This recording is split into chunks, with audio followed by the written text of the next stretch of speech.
Rain lashed against the windows, wind howled like a banshee.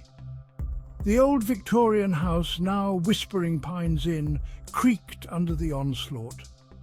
Inside, a fire crackled, casting long shadows across the worn furniture. Mark hurried through the downpour, his suitcase bumping against his leg. He burst through the inn's heavy oak door, shaking off the rain.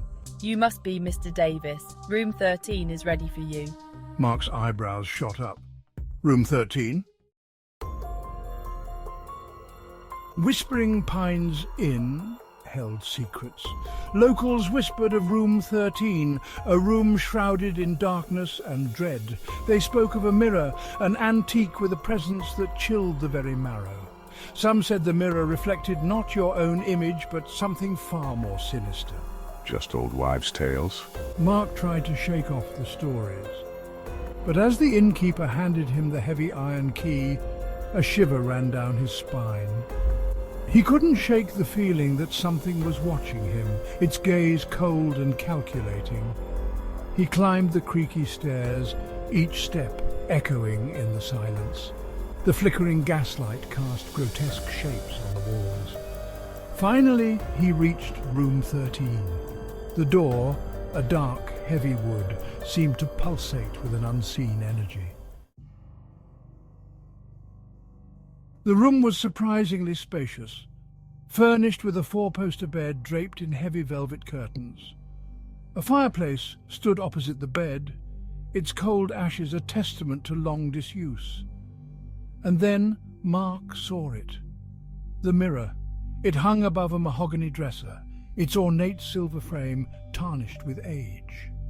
The glass itself seemed to draw in the meagre light, reflecting back a distorted, almost liquid image of the room. Uneasy. What is it about this mirror?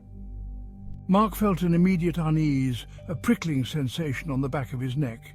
He quickly unpacked, trying to ignore the oppressive atmosphere. Outside, the storm raged on, mirroring the turmoil brewing within him. As he lay down to sleep, the mirror seemed to loom over him, its dark surface reflecting nothing but the shadows dancing in the firelight. Sleep came in fitful bursts, punctuated by nightmares. Each time he woke, Mark felt a cold draft, as if something unseen were breathing on him. Then, the first strange occurrence happened. I woke in the dead of night, heart pounding. The storm had subsided, leaving an eerie silence in its wake. As my eyes adjusted to the darkness, I noticed something strange. The mirror, which should have reflected the darkness of the room, now glowed with a faint internal light. He sat up, his gaze fixed on the mirror. The light pulsed, growing stronger, and then he saw it. A face, pale, gaunt, with eyes that burned with an unnatural intensity.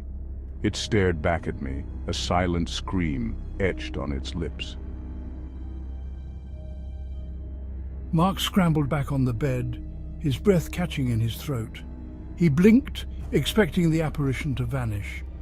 But it remained, its gaze unwavering, accusatory.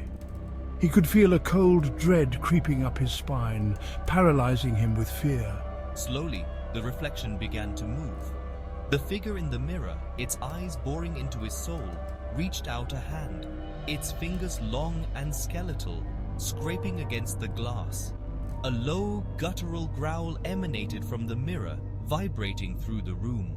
Terror lent Mark a burst of adrenaline. He leaped from the bed, backing away from the mirror, his heart pounding against his ribs like a drum. The face in the mirror contorted into a grotesque mockery of a smile, its teeth sharp and jagged. As I sped away from Whispering Pines Inn, the rain starting to fall again, I could feel the weight of unseen eyes upon me. I knew with chilling certainty that the horrifying visage from the mirror would forever be seared into my memory. Mark didn't hesitate. He grabbed his suitcase, throwing his belongings inside haphazardly. Fumbling with the doorknob, he threw open the door and sprinted down the hallway. He didn't stop running until he reached the relative safety of his car. Even now, far from Room 13 and the cursed mirror, Mark still feels a shiver run down his spine.